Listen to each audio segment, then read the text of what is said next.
ନିମ୍ସ matte କିଛି reasoning question ଆମେ discussion କରିବା। ଯଦି ଗୋଟିଏ ମାସର ତୃତୀୟ ରବିବାରର ଠିକ୍ ପରବର୍ତ୍ତୀ ଦିନ 18 ତାରିଖ ହୁଏ, ସେହି ମାସର ପଞ୍ଚମ ରବିବାର ଠିକ୍ ପୂର୍ବବର୍ତ୍ତୀ ଦିନଟି କେଉଁ ତାରିଖ ହେବ?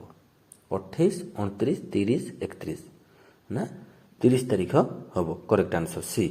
1ରୁ 100 ଯାଏ ସଂଖ୍ୟା ଗୁଡ଼ିକୁ ଲେଖିଲା ବେଳେ କେଉଁ ଅଙ୍କଟି ସର୍ବାଧିକତର ବ୍ୟବହାର ହୋଇଥାଏ?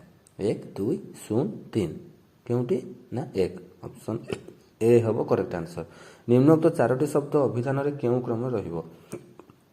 ହେଲା ନା ଆମେ ଆଲଫାବେଟିକାଲି ସଜେଇବା। ଡିଫିକଲ୍ଟ, ଡିଫ୍ୟୁଜନ୍, ଡିଫରେନ୍ସ, ଡିଫ୍ରାକ୍ସନ୍ ନା କେଉଁଠି ରହିବ? କେଉଁ ହିସାବରେ ରହିବ ନା CADB। ଡି ହେବ କରେକ୍ଟ ଆନ୍ସର।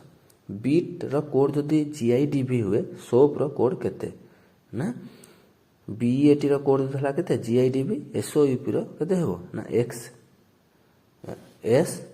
XR ବୁଝିହେଲା।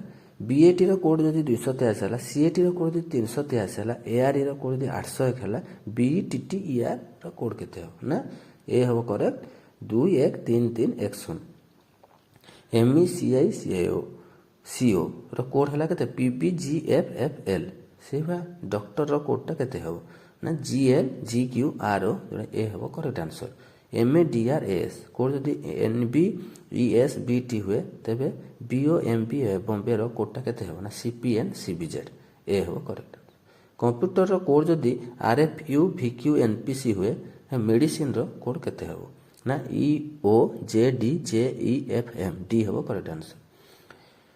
ତାପରେ ଯିବା ABCOD କ୍ୟାରମ ଖେଳୁଛନ୍ତି। AOC ପରସ୍ପର ପାର୍ଟନର, BOD ପରସ୍ପର ପାର୍ଟନର, DOCର ଡାହାଣକୁ ଅଛନ୍ତି। ଡି କାହାର ଡାହାଣକୁ? ସିର ଡାହାଣକୁ ଅଛି। ସି ପଶ୍ଚିମକୁ ମୁହଁ କରିଛି। ବି କେଉଁ ଦିଗକୁ ମୁହଁ କରିଛି? ନା ଉତ୍ତରକୁ, ଯେଉଁଟା ଏ ହେବ କରେକ୍ଟ ଆନ୍ସର। ସୁନ୍ଦର ପୂର୍ବ ଦିଗକୁ 20 ମିଟର ଦୌଡ଼ି ଡାହାଣକୁ ବୁଲି 10 ମିଟର ଦୌଡ଼ିଲା। ତାପରେ ପୁଣି ଡାହାଣକୁ ବୁଲି 2 ମିଟର ଓ ଆଉ ଥରେ ଡାହାଣକୁ ବୁଲି 5 ମିଟର ଦୌଡ଼ିଲା। ତାପରେ ପୁଣି ବାମକୁ ବୁଲି 12 ମିଟର, ଶେଷରେ ଡାହାଣକୁ ବୁଲି 6 ମିଟର ଦୌଡ଼ିଲା। ବର୍ତ୍ତମାନ ସୁନ୍ଦର କେଉଁ ଦିଗକୁ ମୁହଁ କରିଛି? ନା ପୂର୍ବ, ପଶ୍ଚିମ, ଉତ୍ତର, ଦକ୍ଷିଣ। ଉତ୍ତର ହେବ କରେକ୍ଟ ଆନ୍ସର ସି। ଏକ ସାଙ୍କେତିକ ଭାଷାର 851ର ଅର୍ଥ ହେଲା ଗୁଡ୍ ସୁଇଟ୍ ଫ୍ରୁଟ୍, 783ର ଅର୍ଥ ହେଲା ଗୁଡ୍ ରେଡ୍ ରୋଜ୍, 341 ଅର୍ଥ ରୋଜ୍ ଆଣ୍ଡ ଫ୍ରୁଟ୍। ସେହି ଭାଷାରେ ସୁଇଟ୍ର ସଂକେତ କ'ଣ? ନା 1, 3, 5, 8। 5 ହେବ କରେକ୍ଟ, ଯେଉଁଟା ସି ହେଉଛି କରେକ୍ଟ ଆନ୍ସର।